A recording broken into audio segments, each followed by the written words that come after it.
All right, we are back live on the Metal Mixtape, and we have the Mighty Wicked on the phone with us. What's going on, guys? Hey, how's it going? Oh, pretty good. What is up, guys? Yeah. Chad Michael, come on, brother. Got a Compton. What's up, brother? Right on. Thank you guys for having us. Of course, man. We were just talking to you a little bit ago. Thank you so much for being on the show, man. I'm looking forward to asking a few questions and getting the Rogue Valley here a little more familiar with Wicked. Yeah, absolutely. Thank you guys so much. Right on, man. So I guess I'll start out with letting you guys introduce yourselves and tell everybody who you are and what you guys play and whatnot, and then we'll ask a few questions and stuff. Absolutely. This is Danny Dow here. I play bass in the band and backing vocals. Scotty V, lead guitar. Chad Michael, lead vocals, rhythm guitar, brother. Gunnar Costin, drums. Right on, right on. So, I guess I'll ask the easiest question first. How did Wicked come to be? Well, it's been about 4 years of all of us together, and we met. We have the two brothers in the band, and then Scotty V. We found him on an internet site, and it was perfect. Like the whole band were rock and rollers, and it was a really good blend. Right on, man. Yeah, that you guys definitely have a bitchin' blend, if you will. Like I said, I was just telling them earlier, the CD never leaves my car.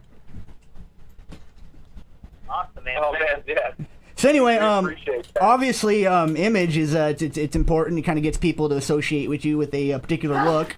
And I was just curious how the whole white outfits and white theme came into be, and how you guys decided on that. Because I was watching, I want to say it was Rocklahoma 2013. There was some videos on YouTube of you guys playing that, and I noticed you guys haven't quite refined the look quite yet.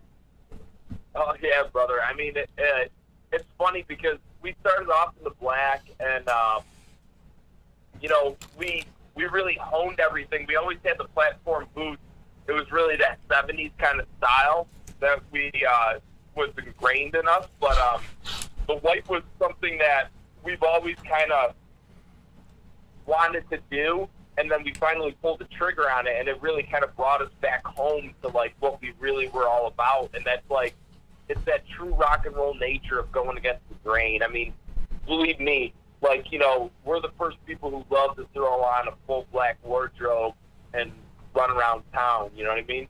But rock and roll is all about defying, like the normal rule sets. And, even in rock and roll, people become kind of like robots, you know what I mean? And the best way we could kind of say, like, look, we're sticking to the roots of what rock and roll means, that attitude, is to just go against the grain and be ourselves, stand out and be unlike everybody else, and say, you know what, fuck you, we're putting on white clothes and we're going to do what we love to do, you know what I mean? Look at Cheap Trick, look at Angel, you know what I mean? These bands that just didn't give a crap, and they just came out and they did what they wanted to do, and Elvis, you know what I mean? So, and the other cool thing is when we were at Rocklahoma, and the year after, the second year we were there, and we put on the white clothes, it made a huge difference. You're walking across that huge field of like 30,000 people, and like you stand out. People can't get their eyes off of you. You get up on stage, and people are all the way in the back, and they see you. You know what I mean? You stand out. You're vibrant. You kind of look like a fallen angel. It's really cool.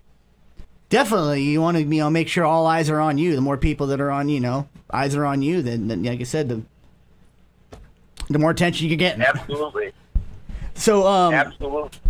A couple, few textbook questions here, if you will. I feel like roadblocks and hurdles are kind of a given in any journey, especially, you know, one like you guys are taking and stuff. What challenges you guys had to overcome as a band so far in this past 4 years or so?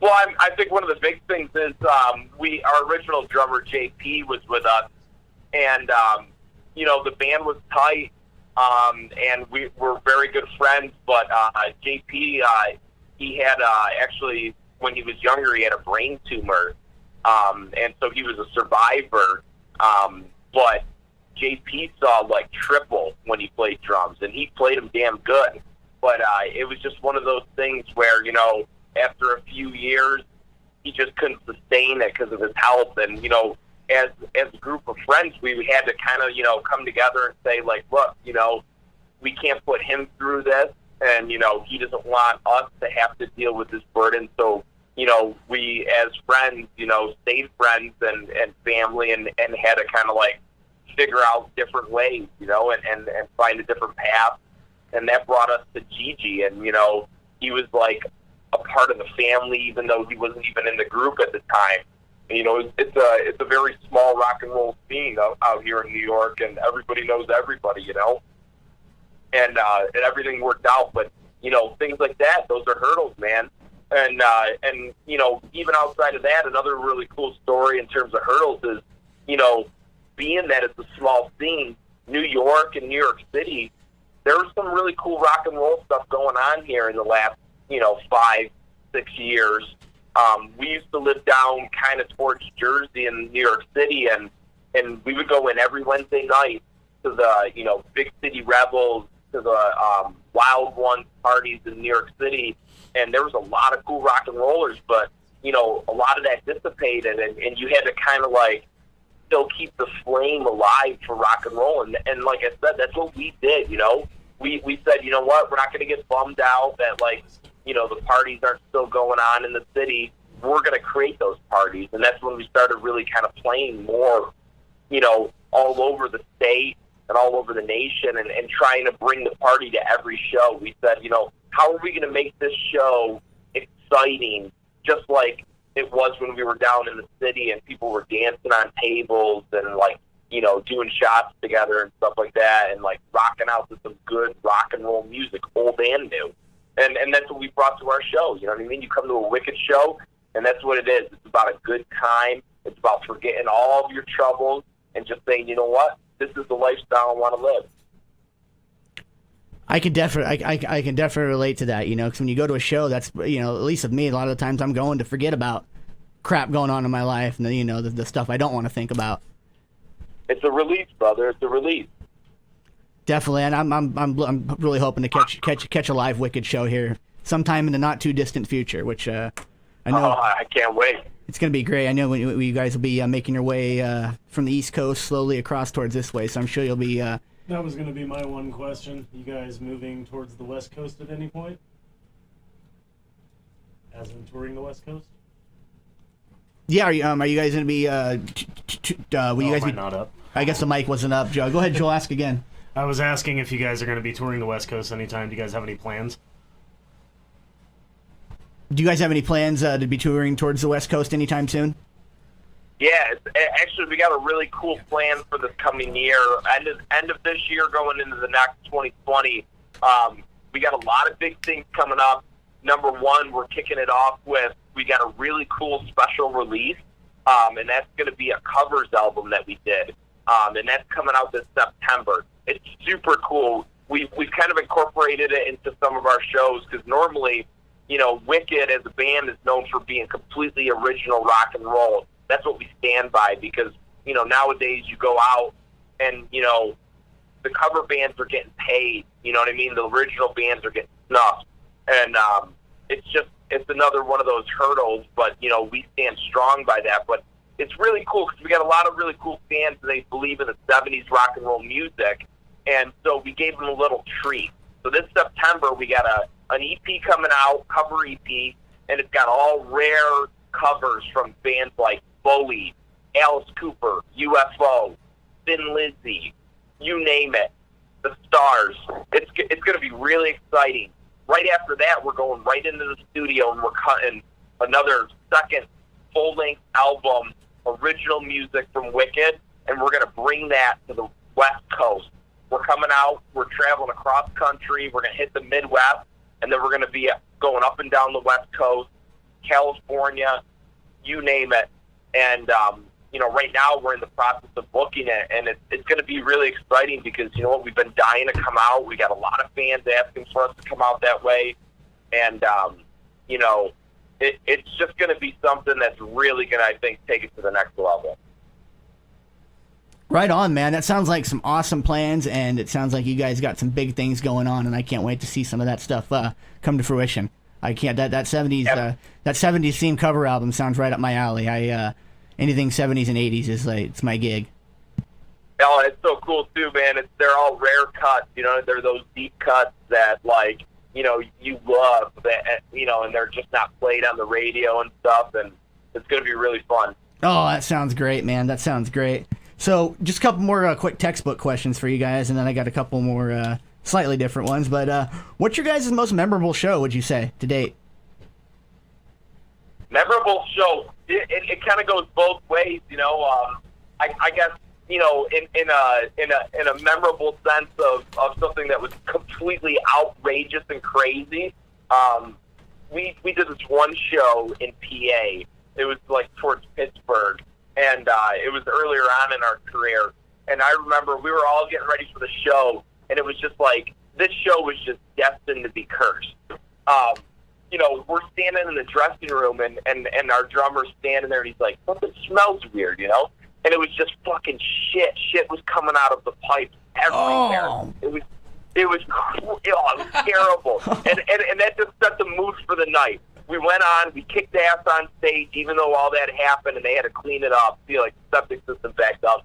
And then afterwards, all these college bros started coming in, and it was just this big melee at the end of the show. So you see all of us bleach blonde, with leather on and frickin' 7-inch platform boots, and we're just throwing down with these flat brim college bros, and people are getting thrown all over. So I got to say that was one of the memorable shows in that sense, and in a more kind of positive, really awesome, exciting sense is last September, around August, September actually.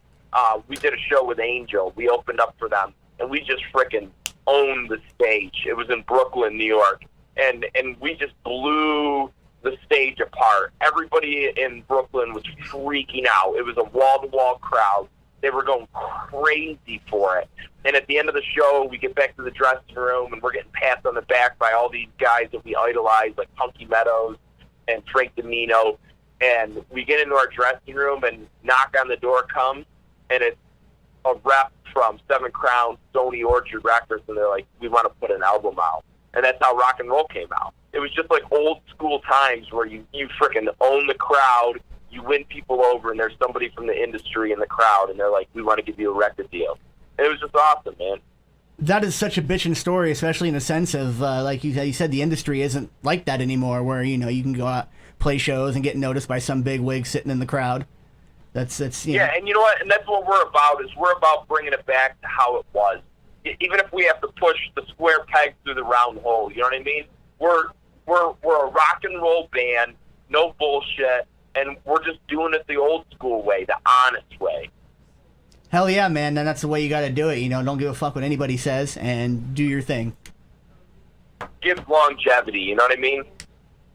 Definitely. So, one last question in that same series, because you guys kind of answered my next one, which was your favorite show, which it sounds like that Angel show was probably your guys' favorite show. Oh, yeah.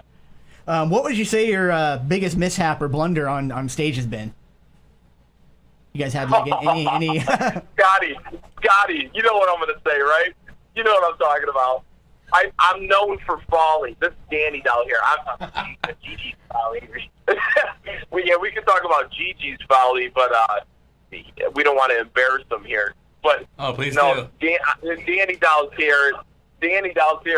And I'm known because I always take the chances on stage, right? I'm jumping, I'm making these leaps in the air with a 7-inch platform, and I'm telling you, brother, if you come down on a microphone cable or a guitar cable, it's like stepping on a landmine. Oh. It really is. And I'll tell you what, we were in this really cool bar. It was like a residency that we were doing for a while. And we would always play this bar, and it would be packed, and it was cool. It was, I mean, this bar had everything going on. It had the chicks, everything. And there'd always be something, some cool story. Scotty, you know, maybe some chick saw a picture of him on her phone screen, and then somebody was getting hit in the face or something. It was always something cool going on. But I was like, you know what? I'm going to really take a chance, and I'm going to do this big jump with a split in the air. So I did it. It was the last song of the show. And I landed, and I was like, awesome, I made it. And then I take one simple step backwards on a chord, and there I go, falling down like a tree, timber, right into the Marshall stack. Oh. The Marshall stacks fall backwards through the window of the bar and smash out onto the street. Oh my! And I'm laying there in broken glass and Marshall stacks scattered everywhere. It was so embarrassing. And I was like, you know what? In my mind, as it all happened, I was like, the only thing I can do right now is just keep riding on this bass chord right now and making it look like it was all part of the show. And that's what I did. And people were going crazy. They were like, that's so fucking cool, man. And I was like, oh my God, I can't believe I pulled that off. Oh, that's so cool, man. Yeah, that's amazing. I'm just picturing that in my head as you're telling that, and it's the most amazing picture. I think that might be one of the best good stories we've ever heard. It was cool because the bar owner was like, you know what, no worries, boys. You guys always do so good here. You know, not a worry in the world, man. We'll just get that window fit.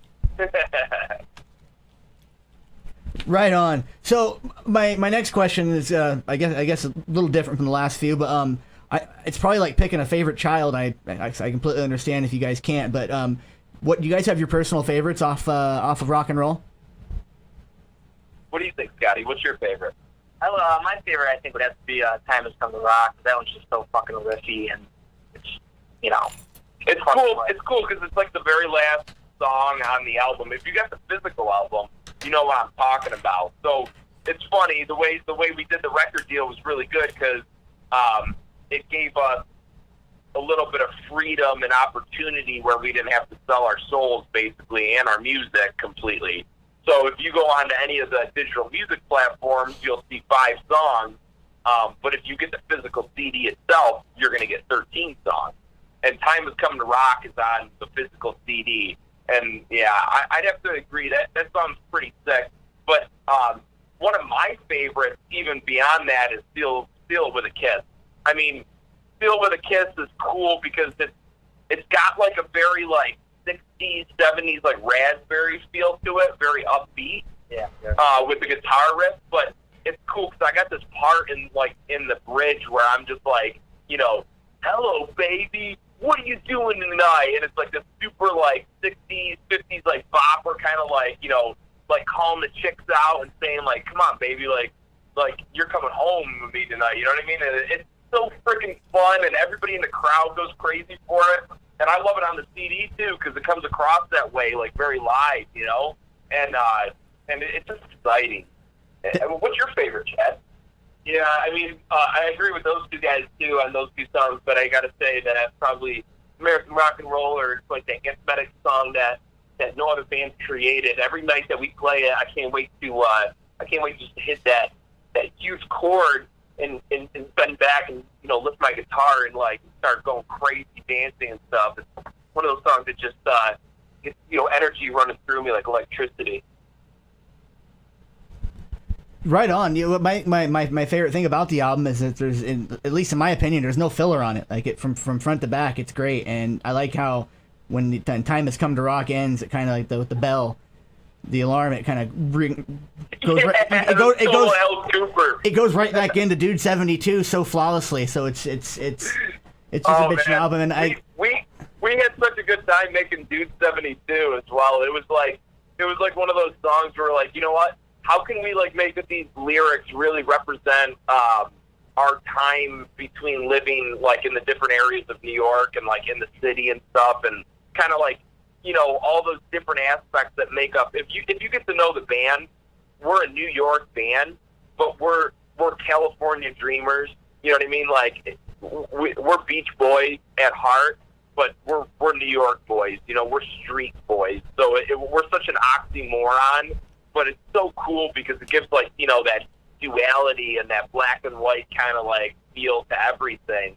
And that's really what we put in the Dude 72, and a lot of those songs on there. You know, now Gunner's got, if you come to see a live show and you see High Roller, which is a fan favorite, you're going to see this freaking ripping drum solo in the middle of High Roller, and it just rips your head off, and it's so cool, it's so groovy, and it's just super exciting, and really, you know what, the big thing about Wicked is that, you know, you can listen to a CD. We make our CDs so that, you know, when you come to see a live show, you're not going to be, like, disappointed and say, oh, that was so overproduced, that CD, and, like, they can't play it live.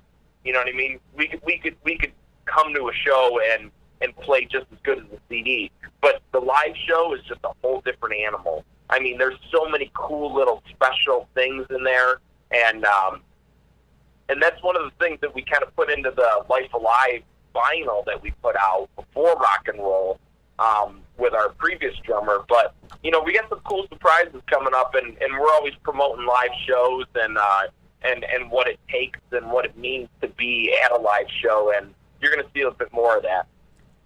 You mentioned Life Alive, and that kind of brings me to that next question. I'm going to try to squeeze in like 4 questions if I can here in the next like 5 minutes. We got no problem. 5 minutes left in the interview, but I love how on Life Alive, because when I ordered rock and roll, I ordered the Life Alive along with it, and I'm really glad I did because it's killer. But I love how you guys captured the whole Kiss Alive vibe to it. And do you guys plan on doing another live album with now that you guys have Gunner drumming for you? Oh, absolutely. I mean, you know, like I said, props to JP for all he did, but Gunner is an animal, and he really adds like a very different vibe to the band. And we definitely plan on doing something, and the live show has become such a beast in itself.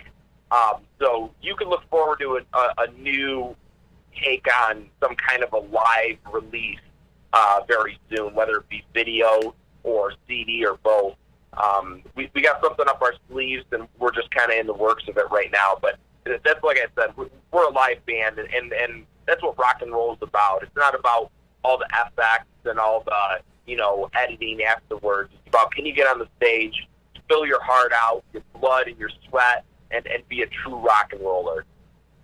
Definitely. So, Danny and Chad, with you guys being brothers and all, I'm just curious what life was like, you know, growing up for you guys. Like, what kind of music influence did you guys have?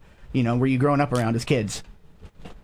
Yeah, I mean, it's kind of funny. You know, I'll let Chad speak a little too, but you know, as the older brother, you know, Danny here, you know, actually I looked up to Chad a lot too. You know, we influenced each other, and I was always big on, you know, bands like Michael Monroe and you know, Thin Lizzy and stuff, and you know, Chad brought his certain influences, but it's been nice because when I'm thinking something, Chad's thinking something. We're always on the same page. It's almost like we're twins.